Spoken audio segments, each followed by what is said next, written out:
right now is that we have a lot of people who want to build brands, who want to become influencers, who want to start companies, but they're not putting in the pieces that actually allow them to weather the storm. You know, the thing that I'm most proud of is the two biggest businesses I've ever built, I basically started them during very difficult times. When I first got involved in my dad's liquor store business, it was the late 90s, and just about a year and a half into my journey, I guess 2 years into my journey, the stock market crashed and all the internet companies folded, and all the people that were making money that I was targeting to sell wine stopped having money to buy wine. And then right behind that, because most of my business was New York and New Jersey based, even though we were building an internet company, it was only about a year later that 9/11 happened, and not only, changed for anybody that lived in the New York, New Jersey area, it was much more compounded for us because we lost loved ones, and I remember I lost 100 employees from one organization in one day. I had to go in hand by hand and take their emails out because everybody passed away from Cantor Fitzgerald that worked in that office. So I persevered through that because I was practical, because I didn't have a lot of overhead, and because I wasn't romantic. I wasn't dreaming. I knew that I had to buy and sell wine and liquor and beer, and I had to make sure that my expenses weren't greater than the money I was bringing in. VaynerMedia started in the ashes of the economic meltdown of the U.S. When I started VaynerMedia, people didn't want to pay $5,000, let alone the $50,000 or $100,000 they pay us a month now for our services. And when I started VaynerMedia, it's funny, I watch everybody watch my journey now, and there's that cliche thing of like overnight success, right? I'm going to have this TV show come out this June, and it's going to change my profile, right? I'm going to sit on a stage with Will.i.am and Gwyneth Paltrow and Jessica Alba for this Apple show that I'm about to do, and everybody's going to say, where'd he come from? That happened overnight. And it's even really happened in social. I'm sure for a lot of you, you've only really even have known about me for the last 6 months or so, even though I've been putting out content online for 10 years every single day. And so the thing that I've been really thinking about is practicality. Like VaynerMedia, even though I had already built a nice sized business, it wasn't like I was extracting a lot of money out of Wine Library. And so when AJ and I started VaynerMedia 7 years ago, we started it out of a company called Buddy Media's conference room. For the first 2 years that I ran VaynerMedia, we had no rent. We first worked out of a conference room. We then worked out of a co-working space before the whole WeWork and co-working space revolution, and I bartered my time to help that company in exchange for a very small space. We didn't buy furniture. We scrapped. And I'd already made it. I was already rich. And we scrapped.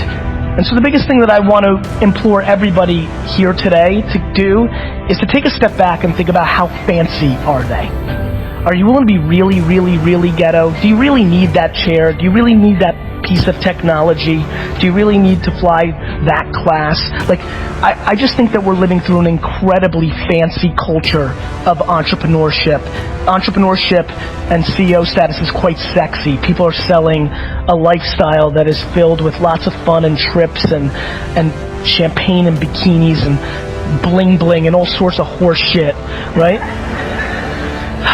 And I just think that era of this era is going to come to an end somewhere within the next 5 years. And very honestly, I just don't want a lot of people in this room that dream to build their own businesses to have to go work at a bank or go work at a retail store. And so I would highly recommend something that I think is stunningly not talked about enough, which is if you're building a business, you have to be making money.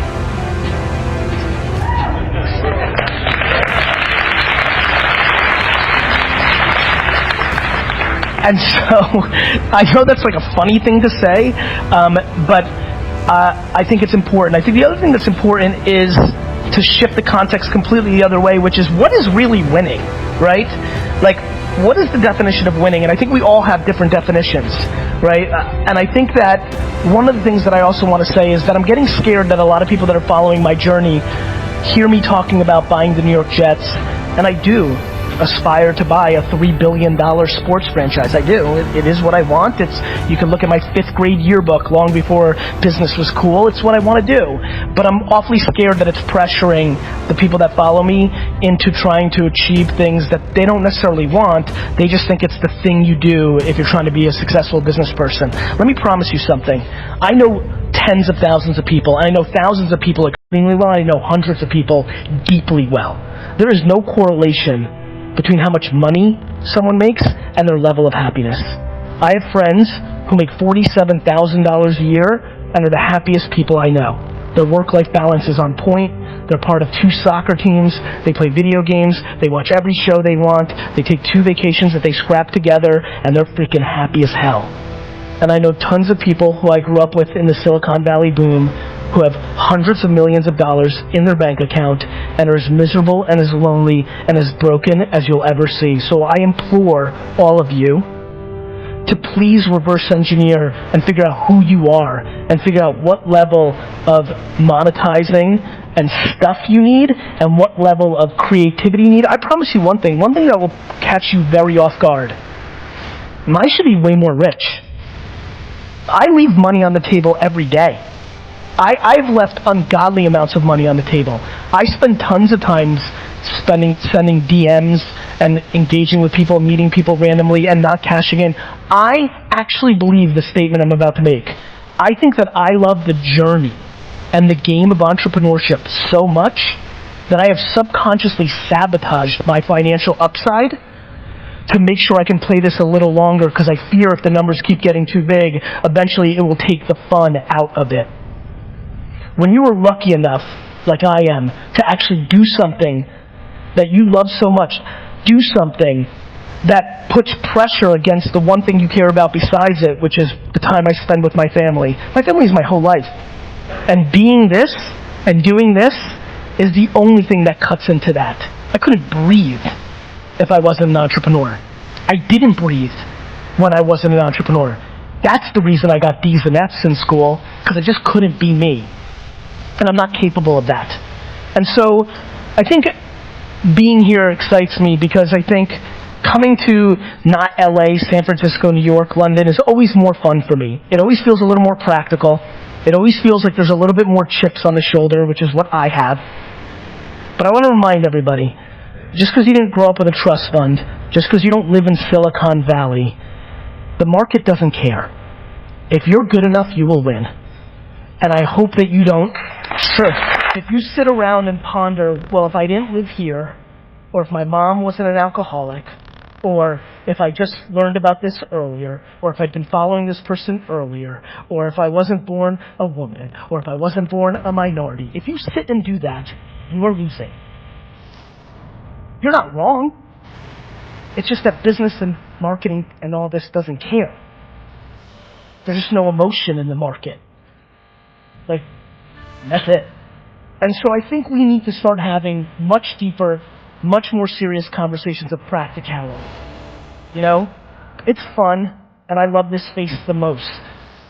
But I loved it long before it was sexy. I loved it long before people wanted to take selfies with me. I loved it long before athletes and celebrities and rappers wanted to be entrepreneurs. I loved it long before that. It was my destiny. It was who I was. It was how I was wired. It was the only thing I knew. That's why the 4-year-old me ripped flowers out of yards and sold it. You don't read about being an entrepreneur at 5, 6, 7, 8, and 9. I didn't jump on this because it's cool now and it makes me money and girls. I did it because it's all I ever was. And I implore you, if you came here to be an entrepreneur, but this talk allows you to realize you're really an artist, or you're really a number 3 in a company because you bring this level of energy and you don't want to be a number 1. Because let me promise you something about being a number 1. I'm not an entrepreneur. I'm a firefighter. My entire life is taking care of crap, putting out fires. 24/7, 365, my whole life is, this is the problem. Fix this, and guess what? When you're the last line of defense, there's no blaming your boss. There's no blaming the logo. There's no blaming the government. It's all my fault. All of it. And so, it's super sexy, but what's not being talked about is the friends and acquaintances I have who committed suicide in the entrepreneur land the last 4 years, because nobody talks about the downside. Everybody thinks they're going to be Zucks. Everybody thinks they're going to build Snapchat. Go look at the data. The data shows that the far majority of this room will not succeed, not even close, to building an actual business. And I don't come here to be somber. I come here to remind you that there's only one thing you can do. The only thing you can do that can trump the moment mommy and daddy had sex to make you. The only thing that can trump that, the only thing that can trump your DNA, the only thing that is controllable, if you want it, if you want this, is work.